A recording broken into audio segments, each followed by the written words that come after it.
Welcome to YSM news. Sircilla JNTU ముందు విద్యార్థుల ధర్నా. College మొత్తం 8 తరగతులు మాత్రమే ఉన్నాయని, ప్రాక్టికల్స్ కోసం కొండగట్టు జేఎన్టీయూకు వెళ్లాల్సి వస్తుందని విద్యార్థుల ఆవేదన.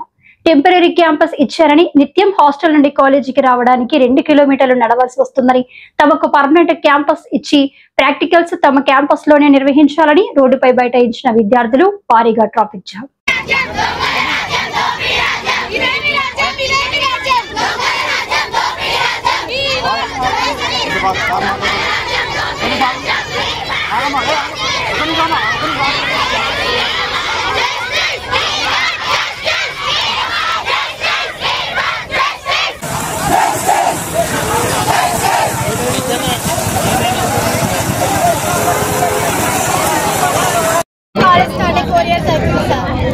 క్యాంపస్ ఇవ్వలేదు. ఇక్కడ టెంపరీ ఉండమని ఇచ్చారు. మొన్న డిగ్రీ వాళ్ళు మాకు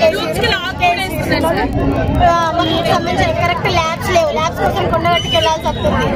ల్యాబ్స్ లేవు, ఫ్యాకల్టీ సరిగ్గా లేదు. క్లాసెస్ మీరు ధర్నా ఎందుకు చేస్తారు? మీరు ధర్నా ఎందుకు రిలీజ్ కావాలి. క్యాంపస్ రూమ్స్ లేవు కరెక్ట్ గా.